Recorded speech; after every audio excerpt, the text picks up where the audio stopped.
É hora do mercado financeiro para a gente poder acompanhar como está esse mercado tão movimentado num ano tão importante como o ano das eleições de 2022. Nós temos aí o Samidana e o Luiz Arthur Nogueira, que já estão preparados para poder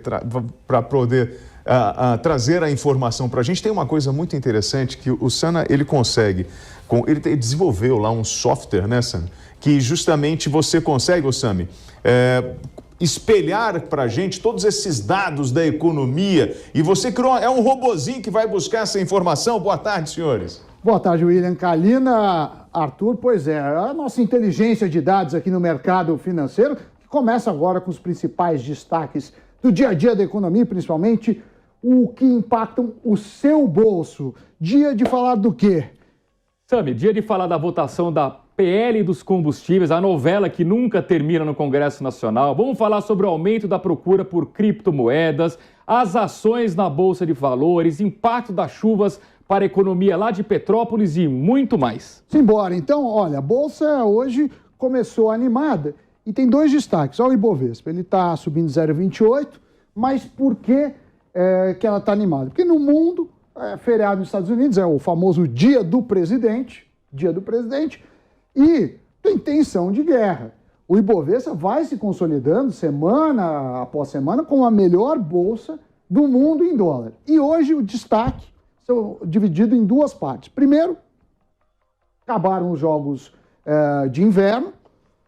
A China deu uma liberada para o minério, que ela estava segurando o preço, principalmente falando, não pode poluir. E aí as siderúrgicas, a Vale, que tem muito peso no Ibovespa, subiram bem. Também a alta do petróleo, que a gente vai mostrar com mais destaques. E o destaque negativo, que falaremos daqui a pouquinho também, é Americanas. Despencando, problemas no site, o Bruno vai comentar, enfim, Luiz. Verdade, Sami. Um dia de mau humor no mercado internacional, como o Samidana destacou, feriado nos Estados Unidos. Vamos olhar aqui no nosso gráfico, as principais bolsas, lembrando que os números que vão aparecer do mercado americano... Sim, do último dia. Exatamente, fechamento de sexta-feira, né? Então não vamos repetir aqui, porque todo mundo já viu. Hoje na Ásia, Xangai fechou no 0,0, índice Nikkei em Tóquio, queda de 0,78%, Hong Kong 0,65%. Na Europa, tudo no vermelho também, por conta das tensões entre Rússia e Ucrânia.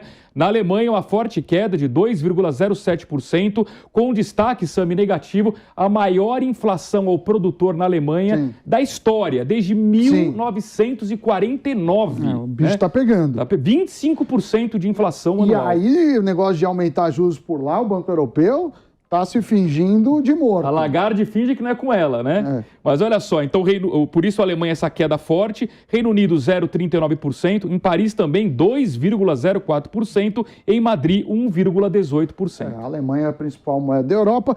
Dá uma olhada nas moedas. O dólar chegou a bater R$ 5,07, agora está R$ 5,09, uma bela queda, 0,95%. O euro também cai, está 0,76%.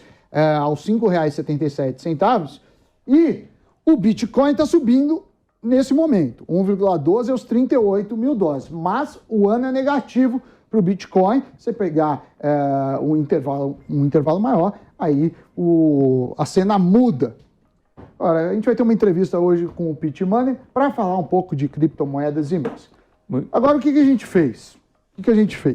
A gente deu uma olhada, Luiz, hoje no petróleo, porque o petróleo está puxando a Petrobras, mas ele não deixa de ser um termômetro das tensões entre Ucrânia e Rússia. E aí, o acumulado do ano do petróleo é uma alta de 20% no Brent, que é a referência para a Petrobras. No último ano, subiu 40%, acho que a gente tem o gráfico. Olha aqui. Olha o gráfico só então, Sami, na tela. Repare, desde o começo do ano até agora, uma alta de 20%, barril do petróleo a $95,25. Lembrando que o Goldman Sachs já fez a previsão de que vai bater $100 ainda esse ano. Né? Falta muito pouco, para $100. A questão é se vai se manter ou não, né? Então todo mundo de olho. Claro, para quem é acionista da Petrobras é um bom número, mas como um todo não é. Claro. Significa gasolina mais cara, significa pressões de tensões geopolíticas, então não é para ser comemorado. Exatamente. E essa alta no petróleo pressiona ainda mais o Congresso Nacional para resolver o imbróglio envolvendo a tributação, a chamada PL dos combustíveis, que finalmente pode ir à votação no Senado nesta quarta-feira. Quem traz as informações ao vivo é a repórter Paola Cuenca. Paola, boa tarde. Seja bem-vinda ao Mercado Financeiro.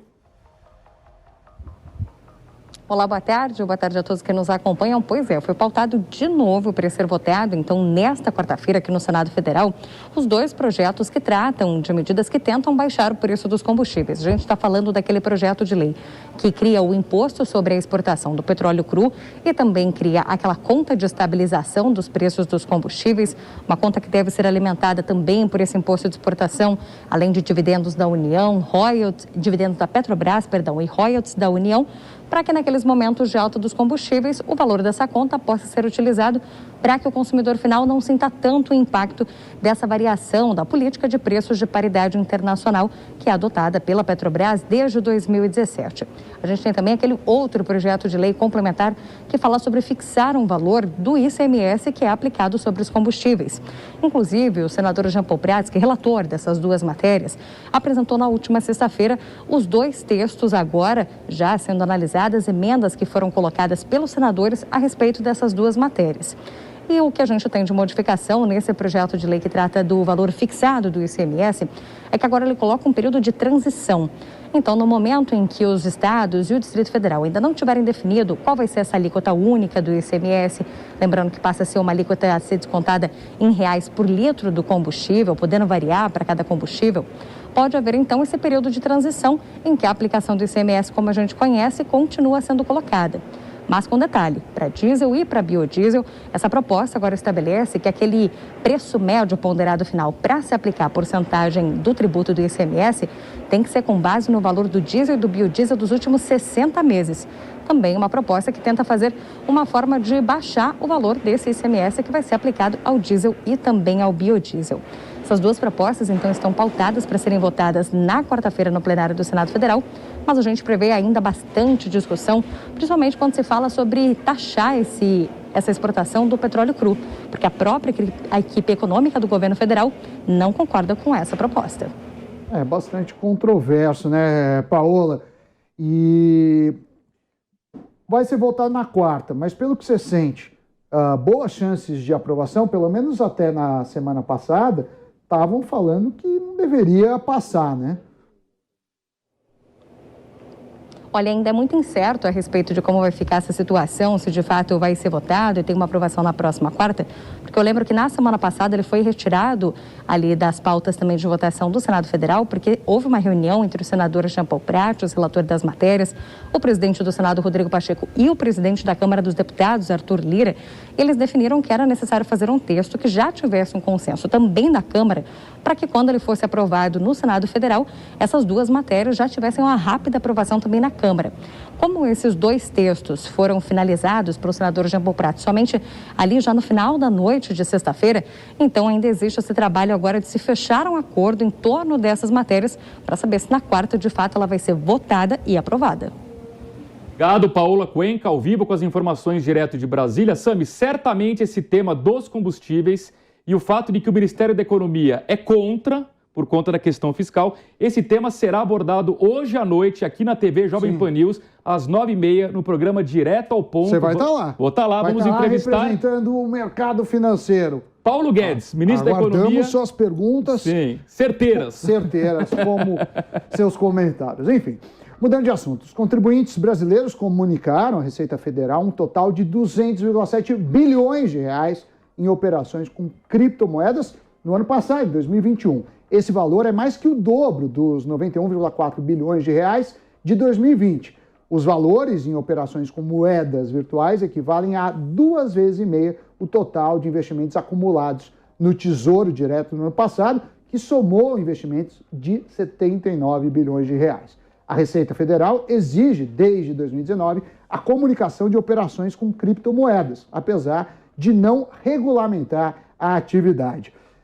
E para falar sobre isso, temos o convidado de hoje, né? Ele vai falar sobre criptomoedas, o que faz, o que não faz, se quem está fora tem que entrar, quem está dentro é para ficar ou para sair. Pitt Money, que é sócio da Inside. Seja bem-vindo, Inside Research.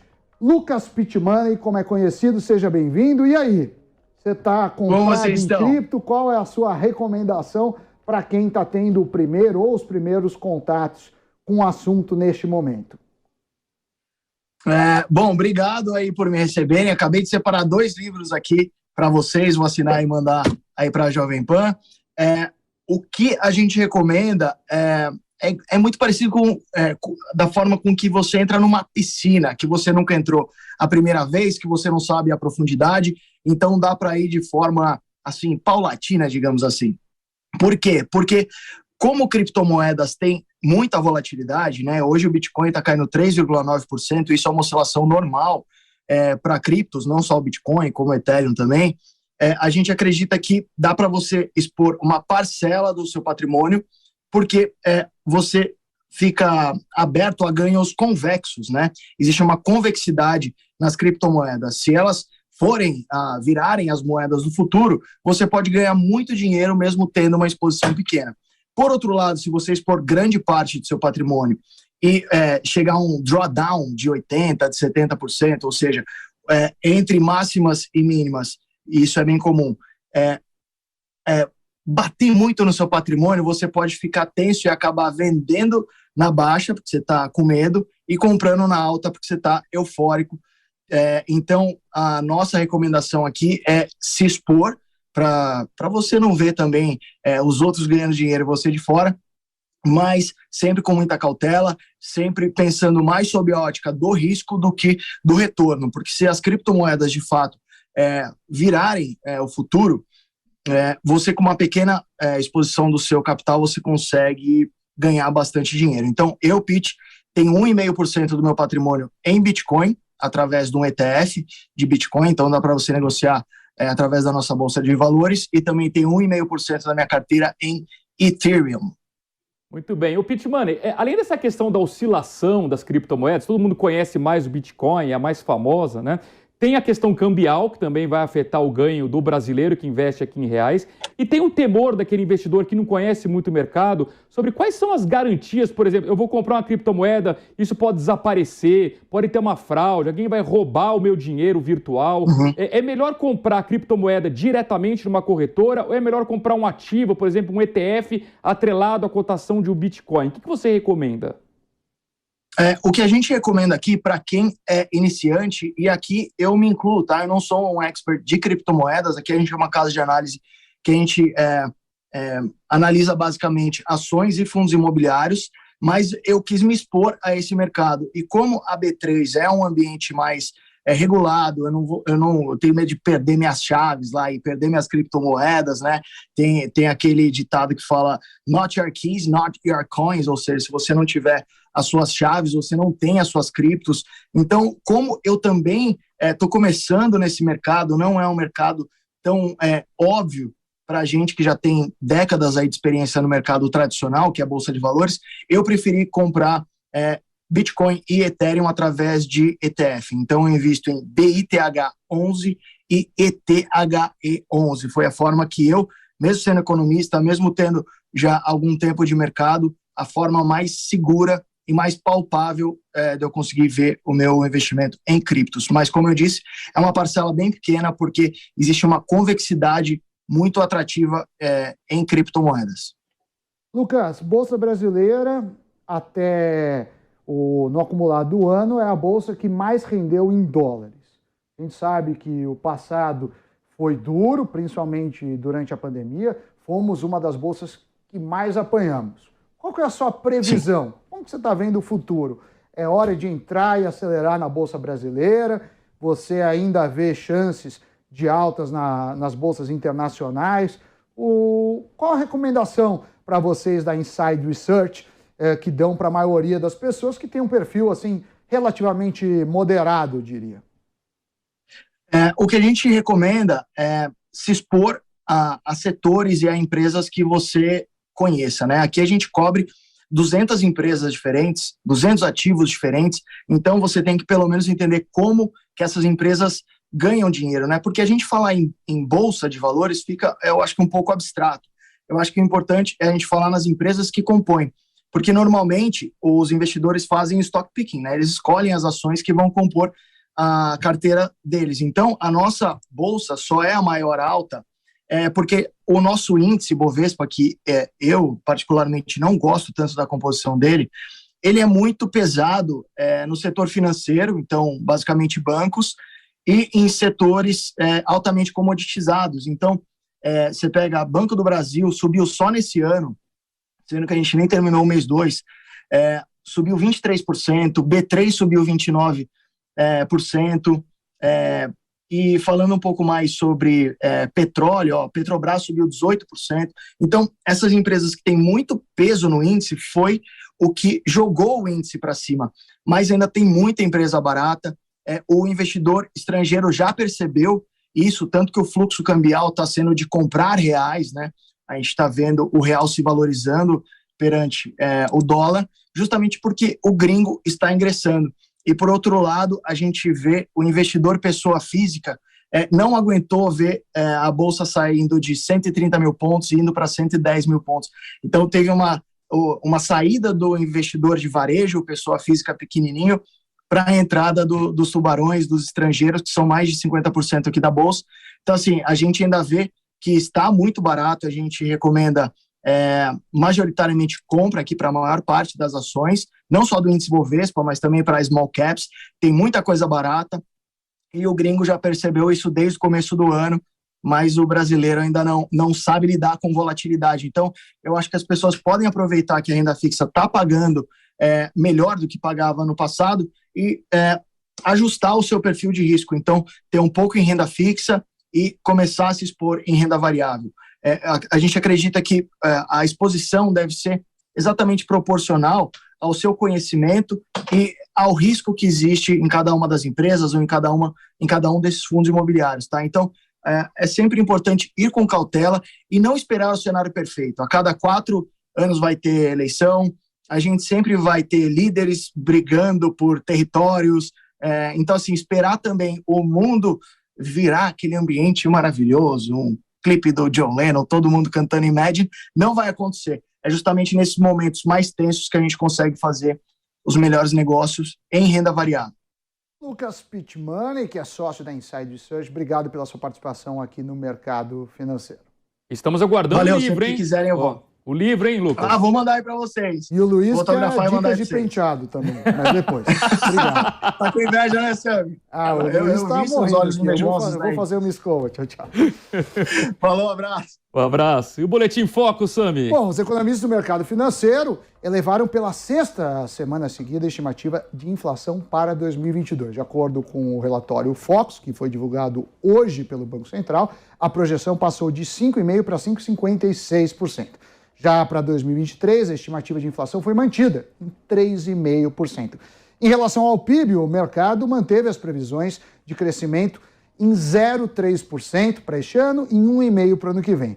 Já sobre a taxa básica de juros, a Selic, as projeções dos economistas consultados pelo Banco Central, também permaneceu com 12,25% para esse ano e 8% para o ano que vem. Para encerrar, as projeções do dólar recuaram. Era 5,5% em 2022 e ficou, agora temos o gráfico, e 5,36% para o final de 2023. Exato. Sabe, aqui vale um comentário importante, porque foi a 6ª semana consecutiva que o mercado jogou para cima a projeção da inflação, sempre acima do teto da meta. Né? É pouquinho, mas nessa de pouquinho em pouquinho a gente já vai se descolando bem do teto, né? Exato. Claro, ainda não é irreversível, o teto da meta é 5%, mas isso começa a ligar o alerta, ou seja, mais taxa de juros vem por aí. Exato. E esse crescimento pequeno, chamado PIBinho de 0,3% que o Sami destacou, ele é fruto dessa inflação alta que corrói a renda das famílias, atrapalhando o consumo, e os juros subindo, encarece o crédito e, claro, que prejudica aquelas compras financiadas. Sobre esse assunto, a Febraban divulgou hoje uma nova pesquisa sobre o saldo da carteira de crédito em janeiro. O repórter Marcelo Matos traz ao vivo as informações. Boa tarde, Matos. Seja bem-vindo ao Mercado Financeiro.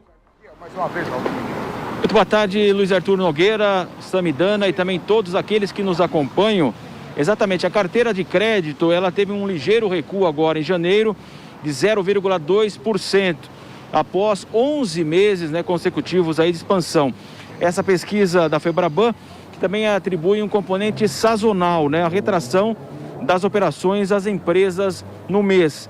Mas a expansão dos últimos 12 meses, essa expansão está estável, 16,4% em janeiro de 2022 contra 16,5% em dezembro de 2021. E o maior recuo foi a carteira jurídica, menos 1,4%.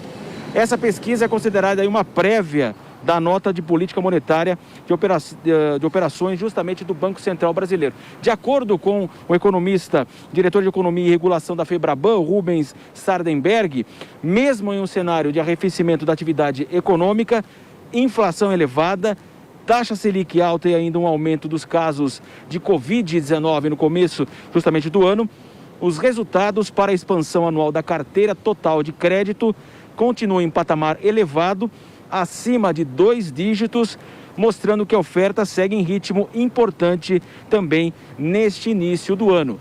Luiz Arthur Nogueira. De fato, Marcelo, o crédito continua num ritmo bom, Sami, mas está desacelerando, né? Então, o ano passado cresceu em torno de 15% e a previsão da própria Febraban para esse ano é de 7%. Ainda é crescimento, claro, sob uma base importante, mas já é um ritmo mais lento. E outra, ainda que cresça, a qualidade do crédito vai piorando, já que as taxas de juros estão maiores. Então, a gente fica um pouco preocupado, já que o crédito é um motor importante para a economia. Bom, a gente viu aí no noticiário, Petrópolis ainda há uma preocupação grande, e a gente vai falar de economia. A cidade de Petrópolis perdeu cerca de 2% do produto interno bruto em decorrência das fortes chuvas que devastaram a cidade na semana passada, né? E de acordo com uma pesquisa da Federação das Indústrias do Rio de Janeiro, o prejuízo é de 665 milhões, considerando apenas o dano direto às empresas. Ainda segundo o levantamento, o temporal impactou 65% das empresas do município. A expectativa é que os empresários levem, em média, 13 dias para retomar integralmente as atividades. Ou seja, Sami, não bastasse todo o prejuízo humanitário, né? A catástrofe que foi, a tragédia, as mortes, centenas de pessoas morreram, você tem um prejuízo econômico. Eu tenho certeza de que na ponta do lápis teria saído muito mais barato, falando só de economia, é óbvio que preservar vidas, né? Não tem... Muito mais barato os governos terem investido em prevenção, em infraestrutura, do que agora o prejuízo, né, que a gente está colhendo. É um negócio absurdo, surreal. Então, assim, é uma irresponsabilidade, não só do ponto de vista social, mas inclusive do ponto de vista econômico. Não tem a menor dúvida. Muito bem, agora são 2h56. Eu queria novamente fazer um convite para vocês não perderem hoje à noite, às 9h30 da noite, aqui na TV Jovem Pan, o programa Direto ao Ponto, com a apresentação de Augusto Nunes. Nós vamos entrevistar o ministro da Economia, Paulo Guedes. Todos esses assuntos polêmicos que eu e o Sami debatemos diariamente aqui no mercado financeiro, nós vamos tratar com o ministro da Economia. Não percam hoje, às 9h30 da noite. Agora são 2h57. Bom, vamos falar agora de negócios, né? A gente tem um gráfico, eu vou pedir para pôr na tela, das americanas. As americanas despencaram hoje, caíram 4,27%, e quem vai contar o motivo melhor do que eu é o Bruno Meyer. Boa tarde, Bruno. Boa tarde, Sami. Boa tarde, Luiz. Boa tarde a todos que nos acompanham aqui no mercado financeiro. E vamos às notícias que movimentam os negócios nesta segunda-feira. A Alpargatas, listada na Bolsa de Valores em São Paulo, informou nesta segunda que ocorreu um incêndio nas instalações de uma de suas fábricas em Santa Rita, na Paraíba. A companhia destacou que até o momento não foram identificadas vítimas, sendo que foi preservada a integridade física dos colaboradores que foram dispensados antes do início do turno de trabalho na fábrica. Agora, a principal notícia de hoje são os sites da Americanas e dos submarinos que continuam fora do ar. Lembrando que estamos falando de duas das principais plataformas de comércio eletrônico no Brasil. Tudo começou no sábado, quando os sites passaram a registrar problemas no acesso de usuários. Na madrugada do domingo, ambos ficaram fora do ar e sem previsão de retomada. Nós tentamos acessar os sites na tarde e noite de domingo, além da manhã e início da tarde desta segunda-feira, mas ambos exibem mensagens de serviços indisponíveis. Em comunicado ao mercado, a Americanas SA, que controla os dois sites, confirmou a suspensão de parte dos servidores e citou um abre aspas, acesso não autorizado. As lojas físicas das Americanas não foram afetadas, segundo a companhia. É evidente que quando acontece isso, voltam os rumores de que a Americanas é mais uma companhia brasileira a sofrer um ataque hacker. Em 2021, os casos mais conhecidos de ataque foram da CVC e das lojas Renner. A Americanas, em comunicado no último domingo, informou que acionou prontamente os protocolos de resposta assim que identificou o acesso não autorizado e que atua com especialistas para avaliar a extensão, a gravidade desses problemas. Olha, ataque de hackers a sistemas de empresas e governos, infelizmente, é um tema que vamos ainda ouvir e falar muito. Sam e Luiz, é com vocês. Obrigado, Bruno. Pois é, né, Luiz? A gente vê, fica preocupado, imagino a dor de cabeça de um gestor de tecnologia, de segurança, que pode acontecer a qualquer momento, mas fato é que o mercado sentiu e penalizou em 4% Americanas, que já não vem aí em seu melhor momento nas ações. Verdade, o varejo como um todo. Vamos colocar de novo na tela, que a gente colocou muito rapidinho. Sim. Olha só o estrago hoje, Isso Sammy. É só hoje. É só hoje. Então você vê caindo 4%, né? Aí já parece que o site agora, mandaram mensagem, você entra lá no site, tem um aviso. Está escrito, a companhia informa que por questões de segurança suspendeu proativamente parte dos servidores do ambiente de e-commerce e atua com recursos técnicos e especialistas para normalizar com segurança o mais rápido possível. E ainda termina falando que as lojas físicas não tiveram suas atividades interrompidas e permanecem operando. Chega por hoje, Sammy? Chega por hoje, o mercado financeiro e o Headline News ficam por aqui. Luiz, boa tarde para você. Kalina, William, boa tarde a todos. Boa tarde a todos. Você fica agora com Entre Linhas, apresentação de Adalberto Piotto. Um grande abraço, obrigado pelo carinho da sua audiência e tchau.